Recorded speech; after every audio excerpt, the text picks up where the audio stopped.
જય જિનેન્દ્ર, જય ઘંટાકર્ણ મહાવીર। મારું નામ જિગ્નેશ શાહ છે। આપણે સર્વે જાણીએ છીએ કે અત્યારે એપ્રિલ મહિનો ચાલે છે। એપ્રિલ મહિનો એટલે વિદ્યાર્થીઓ માટે કસોટીનો મહિનો હોય। કસોટી તો કેવી કે આખા વર્ષની એમની જે કાંઈ મહેનત છે તેનું અત્યારે પરીક્ષા લેવામાં આવે અને પરીક્ષા બાદ રિઝલ્ટની મોસમ આવે।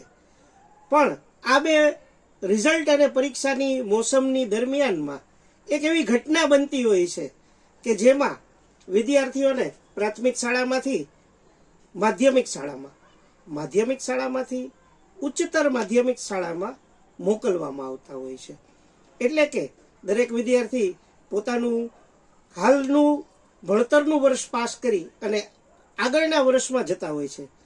તેમાં હર વખતે સ્કૂલમાંથી લિવિંગ સર્ટિફિકેટ્સ બનાવવામાં આવે છે અને નવી પ્રક્રિયા દરમિયાન તેઓને તે જ સ્કૂલમાં ફરીથી નવું એડમિશન આપવામાં આવતું હોય છે।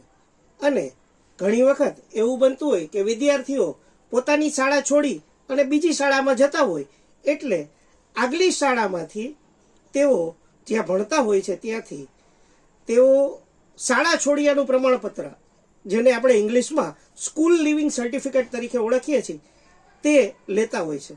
હવે આ સ્કૂલ લિવિંગ સર્ટિફિકેટ છે ને, એ એકમાત્ર સર્ટિફિકેટ અત્યારે એવું છે કે જેમાં કોઈ બી વિદ્યાર્થીની જ્ઞાતિ લખવામાં આવતી હોય છે।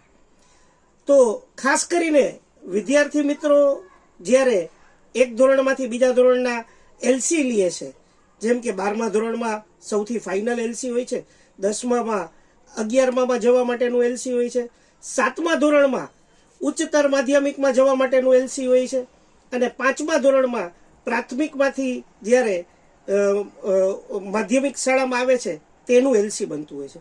મોટાભાગે સ્કૂલ એને એ હોય છે એટલે શાળાના કર્મચારીઓ આ પ્રક્રિયાઓ જાતે કરી લેતા હોય છે।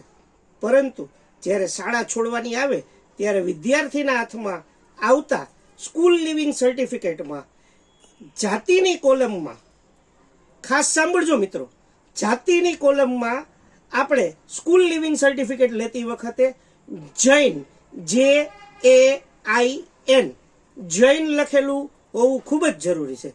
માત્ર ને માત્ર જૈન શબ્દનો ઉલ્લેખ કરાવો, જૈન સિવાય બીજા એક પણ શબ્દનો ઉલ્લેખ કરાવવો નહીં। હવે ભારત એ એવો દેશ છે કે જેમાં કોઈ બી એક જ્ઞાતિ હોય એની પેટા જ્ઞાતિ હોય છે। તો પેટા જ્ઞાતિના ખાનામાં આપણે દેરાવાસી, સ્થાનકવાસી, દિગંબર, શ્વેતાંબર, તેરાપંથી, દસા, વિસા, દસા જૈન, વિસા જૈન એવું પણ લખાવી શકીએ। અને ભારત સરકારના જે લઘુમતીના કાયદા પ્રમાણે આપણને ધાર્મિક લઘુમતીનો દરજ્જો આપ્યો છે, તેમાં જૈન જ્ઞાતિને માન્યતા આપવામાં આવી છે। અને જૈન જ્ઞાતિની અંડરમાં ગુજરાત સરકાર દ્વારા પેટા જ્ઞાતિઓ, જેનો હું અહીંયા સર્ક્યુલર પ્રમાણે ઉલ્લેખ કરવા જઈ રહ્યો છું, મારી જોડે અત્યારે ગુજરાત સરકારના સામાજિક ન્યાય અને અધિકારીતા વિભાગના ક્રમાંક નંબર 122/018 અને ઓબ્લિકમાં 218/927 નો સર્ક્યુલર છે, જે સર્ક્યુલર 6/12/2018 રોજ જાહેર કરવામાં આવ્યો છે। તેમાં બિન અનામત જાતિઓની યાદી છે, જેમાં જૈન માટે થઈ અને ભાવસાર જૈન, ત્યારબાદ શ્વેતાંબર જૈન, દિગંબર જૈન, દસા જૈન, વિસા જૈન અને પોરવાલ જૈન, આટલી પેટા જ્ઞાતિઓનો તેમજ દિગંબર જૈન જ્ઞાતિનો ઉલ્લેખ કરવામાં આવ્યો છે। એટલે કે આપણે જ્ઞાતિના ખાનામાં સ્કૂલ લિવિંગ સર્ટિફિકેટમાં જૈન લખાવું અને સબકાસ્ટ અથવા તો પેટા જ્ઞાતિ એમાં આપણે દસા જૈન, વિસા જૈન, પોરવાલ જૈન, દિગંબર જૈન, શ્વેતાંબર જૈન, સ્થાનકવાસી જૈન, ભાવસાર જૈન એવો ઉલ્લેખ કરાવી શકીએ છીએ। આ ઉલ્લેખ કરાવેલું સર્ટિફિકેટ જ માન્ય રહેશે.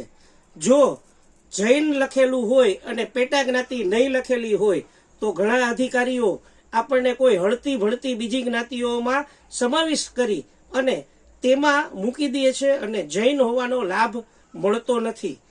તો જો તમારે જૈન ધાર્મિક લઘુમતીના દાખલા કઢાવવા હોય તો એના માટે બાળકોના સર્ટિફિકેટમાં જૈન લખેલું હોવું જરૂરી છે.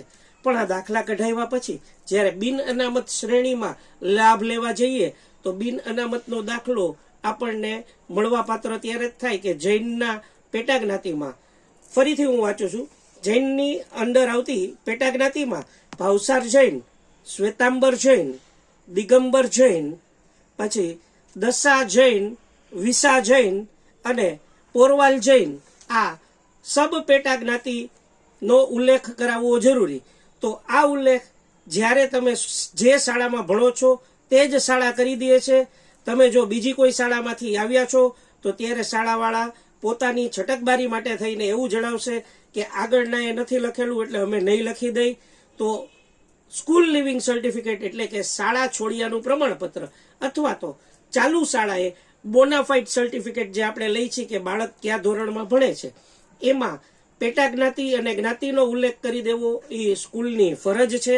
તો તમામ વાલીગણને મારી નમ્ર વિનંતી કે બાળકોના બોનાફાઇડ સર્ટિફિકેટ કે સ્કૂલ લિવિંગ સર્ટિફિકેટ લ્યો ત્યારે આ વસ્તુનું ખાસ ધ્યાન રાખજો, નહીતર આજીવન આપણું બાળક એને મળતા લાભોથી વંચિત રહી જશે અને પછી આપણે આ બિન અનામત કે ધાર્મિક લઘુમતીના દાખલાઓના માટે થઈ અને બીજા ખર્ચો કરી અને એફિડેવિટ કરાવી કે કોઈ બીજા ત્રીજા કાનૂની લડત કરવી પડશે. આ કોઈ કાનૂની લડતો ન કરવી પડે તેના માટે થઈ અને સરળતાનો એક રસ્તો છે સ્કૂલ લિવિંગ સર્ટિફિકેટ અથવા બોનાફાઇડ સર્ટિફિકેટ. તો મિત્રો યાદ રાખજો, અત્યારે આ મોસમ એવી છે કે જેમાં ઘણા બધા લોકો પોતાનું સ્કૂલ લિવિંગ સર્ટિફિકેટ લેશે. તો એમાં મેં તમને કીધું એમ યાદ રાખી અને જોજો કે જ્ઞાતિમાં માત્ર ને માત્ર જૈન શબ્દનો ઉલ્લેખ હોવો જોઈએ અને પેટા જ્ઞાતિમાં તમને સર્ક્યુલરમાં જણાવ્યા પ્રમાણેની જ્ઞાતિઓનો ઉલ્લેખ હોવો જોઈએ.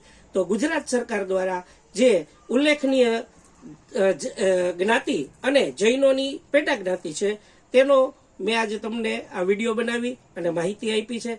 જો આપ આ વિડીયો કયા શહેરમાંથી જોઈ રહ્યા છો તે કોમેન્ટ બોક્સમાં લખજો, જેથી કરી અને અમને ખબર પડે કે વધુ વ્યુઅર અને વધુ જૈનો કયા તાલુકા અને કયા જિલ્લામાંથી છે. તો અમે પ્રથમ તબક્કે ત્યાંના દાખલાઓ માટે ત્યાંના લોકો માટે થઈ અને ધાર્મિક લઘુમતીના દાખલા અને બિન અનામતના દાખલા ગણાવી આપવાના પ્રયત્નો કરીએ.